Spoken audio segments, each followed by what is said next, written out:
Seja muito bem-vindo ao nosso programa Rodrigo Barros e você. Hoje eu tenho o prazer de receber ele, que é uma das maiores referências do mercado de franquia. Hoje, com o grupo SMZTO, soma mais de 13 negócios diferentes. José Carlos Semenzato.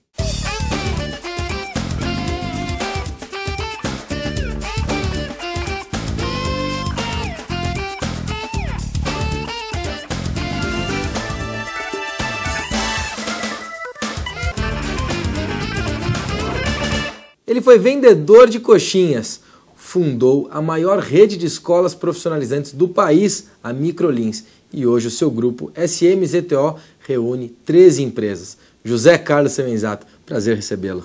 Prazer é meu, Rodrigo. Você sabe que nós estamos em festa, né?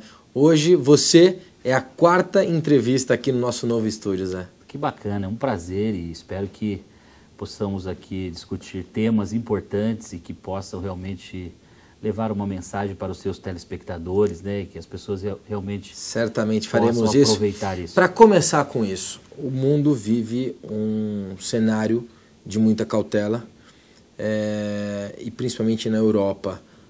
A que você atribui essa crise na Europa? O que a gente tem acompanhado, Rodrigo, na verdade, por não sendo um especialista econômico e apenas acompanhando, né, e fazendo uma leitura quase que diária ou pelo menos semanal de todo esse cenário global, até porque isso tem que nos nortear, nós precisamos tomar decisão sobre os nossos investimentos e etc, né? Então houve um momento, quando olhando para o final de 2010, começo de 2011, em que nós tínhamos um cenário de fortes investimentos voltado para aplicações em multimercados, enfim. E logo na virada do ano nós tivemos uma surpresa, né, no cenário econômico brasileiro, que foi a volta da inflação, né? Sim. E naturalmente todos tivemos que migrar os nossos investimentos conservadores, principalmente voltados para rendimentos em cima da inflação. Sim. E naturalmente durante esse movimento que houve aqui no Brasil, e algo realmente surpreendente, a gente começou a acompanhar também a crise dos Estados Unidos e os reflexos, obviamente, que isso geraria num segundo momento na Europa. E não foi diferente, né? Tal qual nós tivemos essa crise nos Estados Unidos, ela chegou na Europa também, e nós estamos vivendo hoje um momento de inquietação. Eu acredito que, eu vejo que isso está sendo bom para o mundo, eu penso que essa crise vai provocar... Você acha que isso vai criar na nova geração na Europa um novo modelo de pensar a economia? Sem dúvida. O que está muito visível que os últimos 50 anos houveram abusos na gestão dos recursos, os orçamentos não foram seguidos à risca. Eu estou falando de governo. A Europa ficou vendo o mundo crescer? Eu não diria isso. Eu acho que é um pouco mais complexo. Eu acho que eles se acostumaram a viver talvez num padrão de vida. É como uma família que vive num padrão de vida, hipoteticamente, com 200 mil reais por mês. Sim. E ela tem que imediatamente reduzir o seu padrão de vida por uma nova situação macroeconômica, independente de ser do país, mas sim no orçamento da família, e ela não consegue. E aí ela continua gastando 200 mil reais por mês, porém a receita é 100. O que você provoca com isso? Você provoca um déficit orçamentário. Sim. Que um dia alguém vai pagar caro por isso. Então eu vejo... E você concorda que o Brasil, está na hora do Brasil ajudar, que é o que tem sido falado por lá? Eu não sei, eu não vejo desta forma. Eu acho que há um aproveitamento muito forte de tudo isso para tentar fazer uma mídia positiva e, na verdade, transformar isso numa mídia positiva para o governo brasileiro. Eu penso que nós temos necessidades aqui no Brasil incríveis que vão de saúde, educação... básica, né, saneamento. Então, eu não acho que é bacana, eu não apoiaria, em hipótese alguma, uma ajuda a países que lá atrás nos viam. Eu cresci, na minha infância, né, lá no começo, vendo o Brasil um país de terceiro mundo. Sim. Um país entregue, eu diria, a um futuro incerto. Aliás, por falar da tua infância...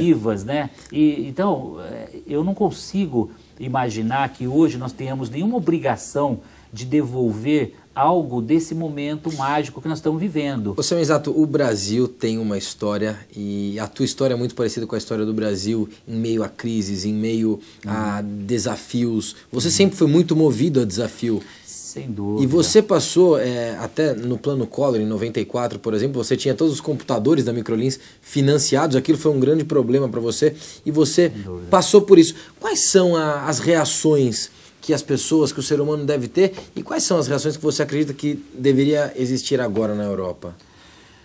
No momento de crise. Sem dúvida. Eu acho que no momento de crise, na verdade, primeiro tem que se analisar os efeitos, na verdade a causa. Por que eu estou passando por uma crise? Seja ela na vida pessoal, na vida empresarial ou na vida de um país ou de uma região, como nós estamos vendo hoje, uma região global.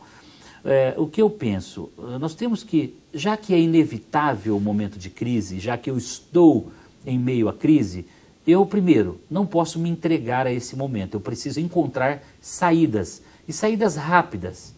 Quanto mais se demora para tomar decisão, para mudar o rumo, mais caro vai ficar tudo isso. Então, aliás, essa é uma característica positiva do brasileiro em meio à crise. Sem dúvida, sem dúvida. Ele reage rapidamente, ele não abaixa a cabeça e ele sai em busca de uma solução.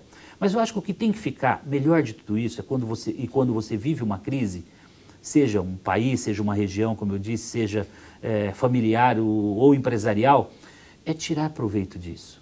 Eu acho que o grande segredo de ter passado com 25 anos de idade, a crise que eu passei, de ter ido, praticamente ter quebrado, perdido o nome, etc. Isso traz uma escola, isso traz uma formação e te traz uma certeza. Planejar é fundamental. Sim. Prever riscos é fundamental. Né? Isso faz com que você esteja maduro, hoje com 43 anos e tendo experimentado momentos amargos e difíceis lá no começo da minha trajetória, eu me sinto pronto, inclusive, para aconselhar meus sócios nesse pool de empresas que eu estou vivendo hoje, que a gente já vai não falar cometerem disso. Erros graves que levam a uma crise, porque não é todo mundo que suporta uma crise, não é qualquer país que suporta uma crise. Eu não sei se a Europa está preparada para ter a superação de ter que ficar anos de castigo, literalmente, eu acho que é uma geração, né? Pagando por esse preço do erro, seja ele estratégico, político, mercadológico, não importa, e vai se pagar caro. Eu não sei se há resiliência suficiente no povo para aceitar e superar esse momento. Né? Mas olha só, você, em 2008, você vendeu 30% das ações para o Grupo Anhanguera. Aquilo fortaleceu você enquanto gestor? Sem dúvida. Não só financeiramente. Não, isso é uma escola, isso é uma escola. Eu tinha esse grande sonho, eu me preparei 3 anos antes, desde 2005 eu comecei a me preparar para ter um sócio, para ter um fundo, para ter um sócio estratégico que me levasse para o outro patamar.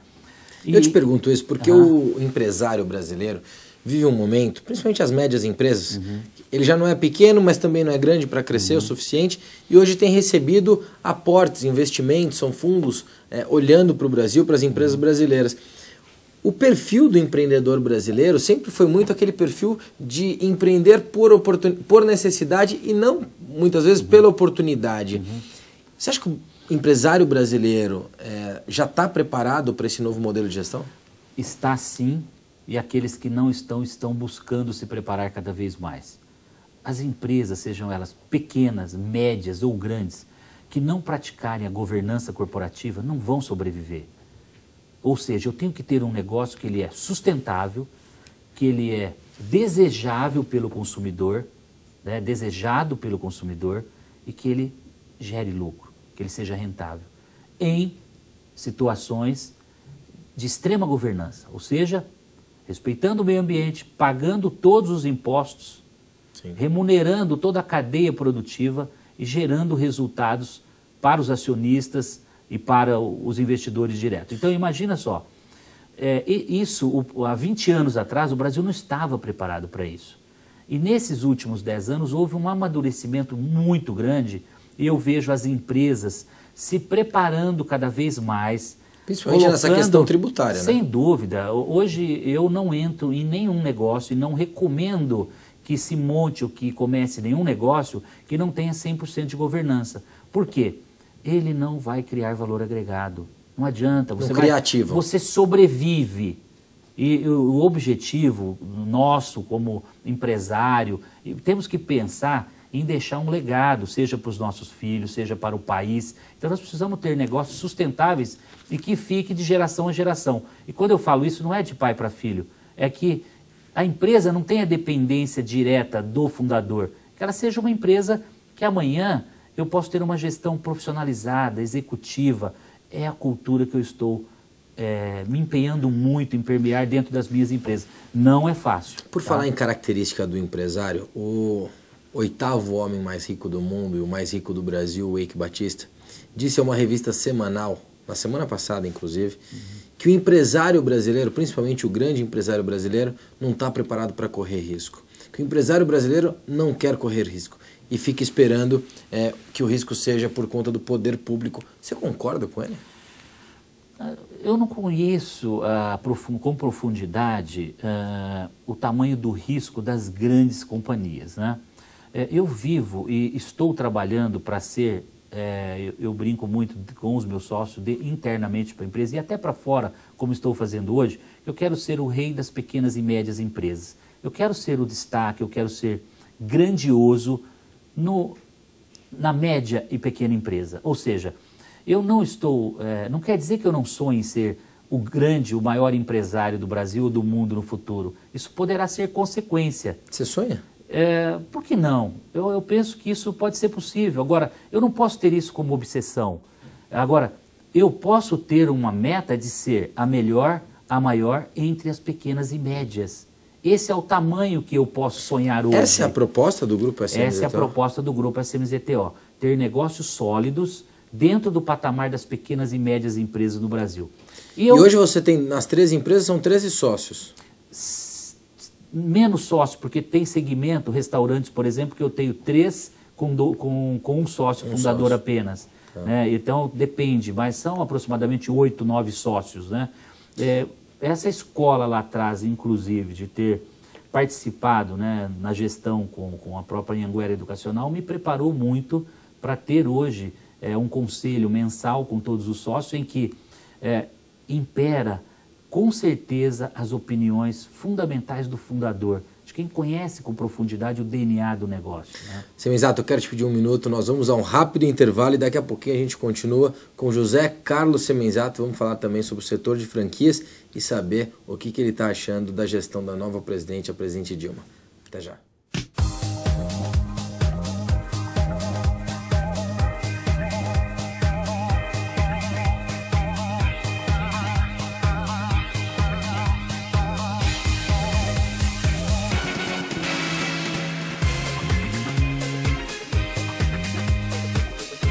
Eu espero que você esteja gostando do nosso programa. Eu estou agora com o meu HP EliteBook para convidá-lo a acessar o nosso site rbevocê.com.br. Lá você poderá saber mais sobre esse e outros programas. Não perca tempo.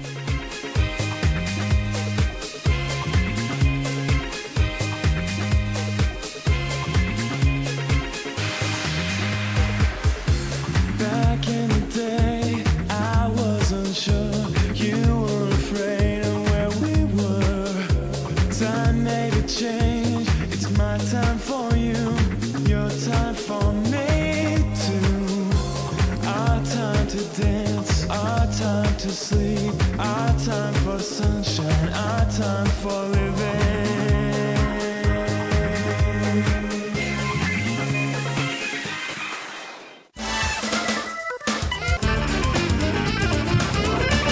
Estou aqui na fábrica da Flexform para mostrar por que ela é referência na América Latina e líder nacional em vendas de cadeiras para o mercado corporativo.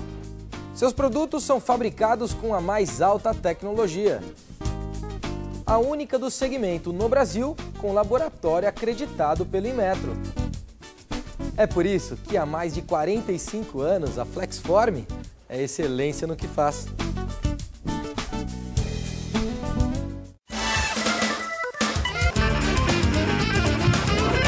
Voltamos na entrevista com o presidente da SMZTO, José Carlos Semenzato. Semenzato, tem um ponto importante do empresário do empreendedor, que é a busca pelo crédito. Você falou no primeiro bloco em relação ao pequeno e médio, que sempre busca crédito, alavanca. Como é que fica essa dúvida na hora de buscar esse crédito e buscar o crescimento? Eu penso que mesmo a pequena e média empresa, ela tem que sempre ter em mente que o índice de alavancagem, o índice de endividamento dela deve estar sempre no patamar de uma segurança. O que a gente costuma dizer? Eu às vezes falo muito isso para pequenos empresários quando me perguntam, né? Qual é o tamanho do endividamento que eu devo ter? A pergunta que você tem que fazer todo dia para você é a seguinte: se eu fechar o meu negócio hoje, quanto eu tenho em caixa, em carteira, em disponibilidade para honrar as dívidas que eu tenho? Essa é a pergunta básica. E de uma forma simples, então eu não preciso ser PhD. E se esse número for negativo? Não tenha dúvida. Se esse número não fechar a conta, quer dizer que você tem um patrimônio líquido negativo e aí, obviamente, você está correndo um sério risco. Né? E existem empresas, então, que começam a pedalar, que é uma palavra bastante comumente usada no mundo das pequenas empresas, que ela começa exatamente a viver exatamente de um giro e de uma antecipação de vendas e que, na verdade, isso, se ela parar de vender amanhã, ela morre, ela pode ir à falência.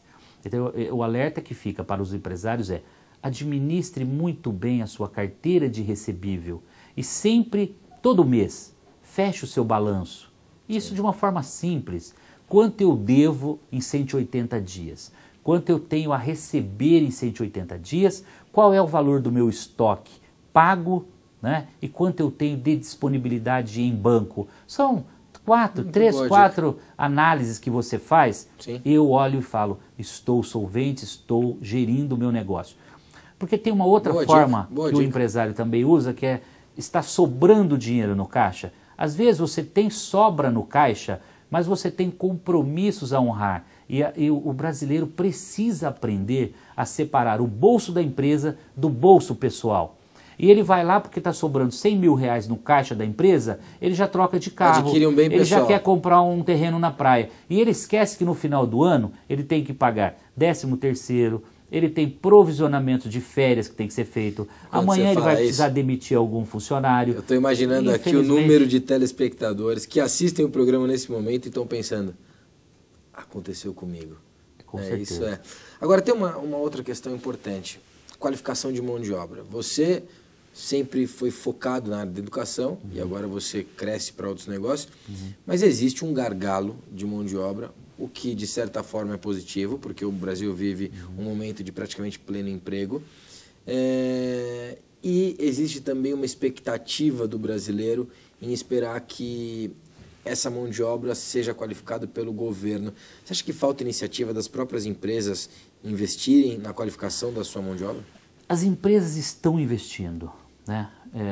O que nós estamos vivendo hoje nesses últimos 5 anos e viveremos por mais 5, 10 anos no mínimo no Brasil? Falta técnico. Nós não temos aqui a falta de mão de obra básica, a falta de mão de obra, que isso o mercado tem sido suprido de certa forma. O que nós tivemos nos últimos anos, um investimento muito forte na formação de doutores. E falta gente para pôr a mão na massa. Hoje falta soldador técnico, falta torneiro mecânico, falta profissional de informática de nível técnico. Então, faltam técnicos no Brasil. E eu tenho certeza que isso vai levar um tempo muito longo para suprir isso. Mas isso tem que ser um programa do governo federal? Sem dúvida, conjunto. O governo já está fazendo. Eu tenho acompanhado. No ensino médio já, não? Sem dúvida. Hoje nós temos inclusive uma novidade que foi anunciada agora recentemente por alguns estados, que é a mudança do ensino médio concomitantemente com um curso técnico, já prevendo suprir essa necessidade para os próximos anos, que é a formação técnica conjuntamente com o ensino médio. Deixa eu entrar um pouquinho aqui nas tuas empresas. E eu digo isso porque o nosso telespectador, às vezes ele tem essa vontade de empreender e ele precisa ter um pouquinho dessa inspiração. Quais são hoje os maiores mercados que você está olhando e por quê? Primeiro, para a gente falar sobre os melhores mercados, não dá para deixarmos de citar o tamanho do crescimento da renda das classes C e D, em especial, C que cresceu para a classe B, que cresceu e migrou para a classe C. Que já são 103 milhões de brasileiros. E naturalmente a classe E, que também foi para a classe D. Então nós tivemos um verdadeiro alargamento da base da pirâmide, onde nós tivemos um crescimento enorme de gente produzindo riquezas com aumento de renda na classe, principalmente na classe C. Perfeito. Naturalmente, essas pessoas que viveram, que cresceram, que foram criados sob uma situação de um país em desenvolvimento, sem perspectiva para o futuro, então comeram mal, se alimentaram mal, a saúde foi precária, a saúde bucal foi precária, elas não tiveram entretenimento, os brinquedos eram a maioria fabricados em casa. O que está acontecendo? Elas não viajavam, porque não tinham carro, porque não podiam, não havia uma malha aérea como nós temos hoje. Os preços, os pacotes, né, não existiam como hoje. E o que aconteceu? Se eu ganhei mais dinheiro, eu quero propiciar para mim, para a minha família, para quem vive no meu entorno, uma condição melhor de vida. Então, o que aumentou nesses últimos anos? A área de saúde. Sim. E aí eu fui buscar uma clínica odontológica, que é a Odonto Company. Aumentou substancialmente as refeições dessa família. Eles foram comer fora. A mulher foi trabalhar, porque surgiram oportunidades novas, e porque o Instituto Embeleze começou a formar cabeleireiras, manicures, pedicures, então elas foram trabalhar, e naturalmente a mulher deixou de ser a mulher que cozinha, que faz o almoço, que faz o jantar, porque ela está lá fora buscando renda. Perfeito. Então naturalmente aumentou o consumo também do fast food, dos restaurantes. E eu fui lá olhar, obviamente, hoje 3 restaurantes.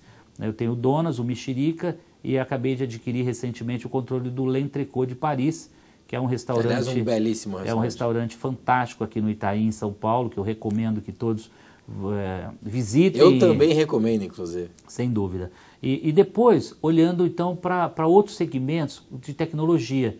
Então, dá para a gente entender hoje entretenimento. Eu estou lançando um projeto para o ano que vem que vai ser, assim, provavelmente um dos mais, eu diria, procurados, desejados pelo mercado. Também na área de franquias. Na área de franquias. Então, voltado ao entretenimento. Sem dúvida. Salão de beleza. Mas vai contar pra gente aqui em primeira mão? Não, esse é um projeto que vai ser inaugurado em março. Então, você volta em fevereiro, sem dúvida, sem dúvida. Tá Fique bom. tranquilo que você vai ser um dos convidados a fazer a cobertura desse mega projeto que nós vamos lançar no ano que vem. Na verdade, são 2 projetos, né?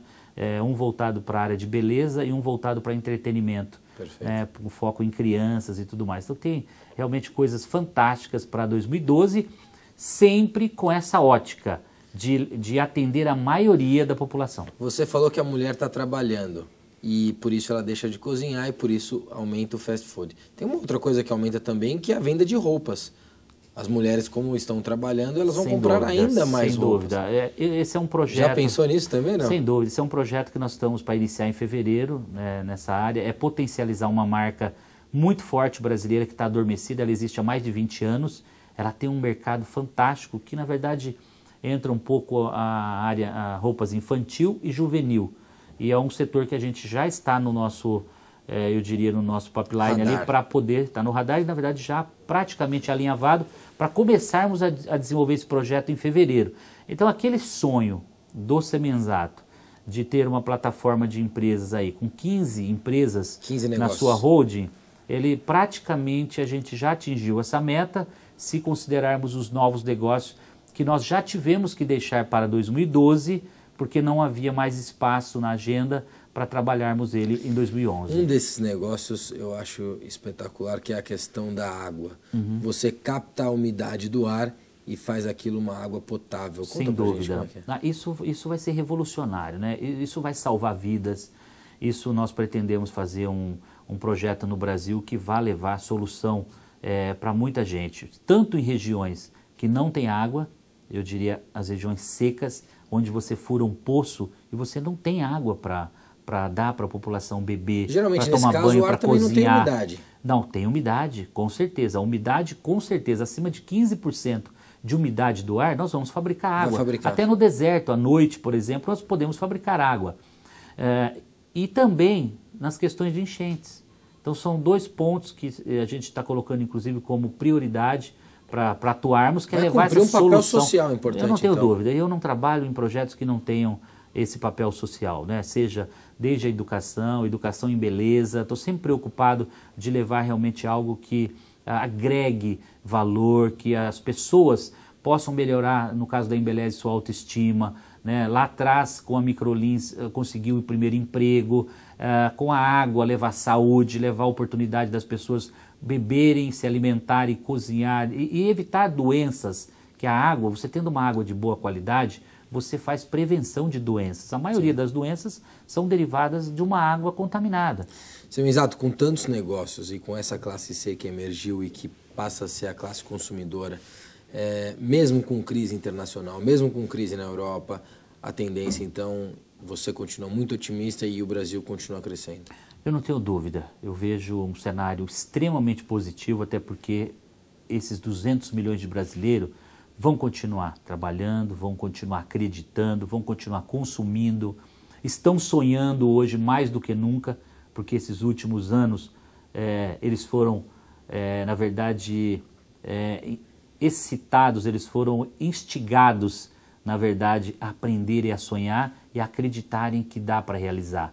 Isso que está sendo extremamente importante. Eles aprenderam a sonhar. E quando a gente sonha, a gente ganha combustível para a realização. É verdade. E aí tudo fica possível.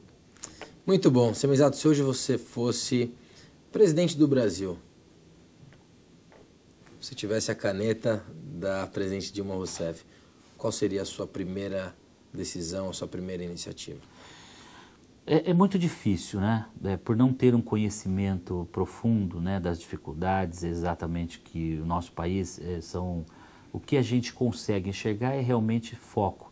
Eu acho que educação, primeiro, e eu não falo primeiro porque ela é mais importante, eu falo concomitantemente. Primeiro, educação, né? Porque sem investir em educação, nós não teremos povos melhores, cidadãos melhores e não construiremos o futuro. Então, pela educação eu construo o futuro. Saúde, eu acho que seria o segundo, e isso não quer dizer que ele é menos importante, mas concomitantemente. Investiria muito em saúde, que principalmente a saúde preventiva, que é fazer com que os próximos anos nós tivéssemos economia com gastos no corretivo, no tratamento, porque se eu fizer a prevenção hoje, eu consigo ter um resultado no futuro, um custo menor no futuro, né? Agora eu quero que você me conte, qual foi a principal decisão que você tomou na sua vida? Não tenha dúvida que a principal decisão foi, eu diria, ter decidido mudar de patamar e vender a empresa que eu fundei há 20 anos e totalmente emanado num desejo maior de construir uma holding multissetorial e 1 ano e meio depois, quase 2 anos depois, eu posso olhar para trás e dizer assim, mais uma vez, por mais difícil que tenha sido aquela decisão, eu acertei, eu estou vivendo com certeza o momento mais feliz da minha vida, porque eu estou fazendo exatamente o que eu gosto, eu estou dando oportunidades para centenas de pessoas investirem na sua franquia, se tornarem donos dos seus negócios. O segredo, né, é sonhar sempre? Sem dúvida. Para mim, sonho é igual a combustível para a realização. Não tem outra forma. Não tem parada, é isso? Não, não tem.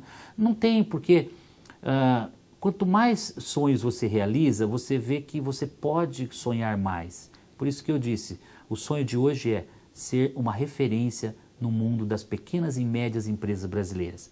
E esse sonho um dia, essa régua pode subir um dia, né? Mas nos próximos 10 anos eu vou trabalhar para isso, para me consolidar como a referência no mundo das pequenas e médias empresas. Muito bom ter você aqui. Obrigado pela participação e por ter aceito o nosso convite. Obrigado você. O prazer foi enorme meu também. José Carlos Semenzato, esse grande sonhador e que vem realizando, sem dúvida nenhuma, o sonho dele e de outras pessoas. Ficamos por aqui. Agradeço o seu carinho também, é claro, a sua audiência. E eu te espero de domingo a sexta-feira, sempre às 11h30 da noite. Até lá.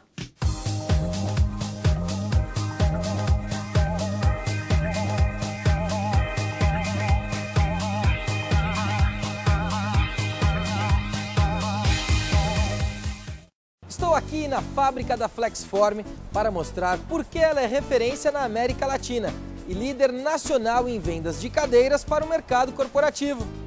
Seus produtos são fabricados com a mais alta tecnologia. a única do segmento no Brasil com laboratório acreditado pelo Inmetro. É por isso que há mais de 45 anos a Flexform é excelência no que faz.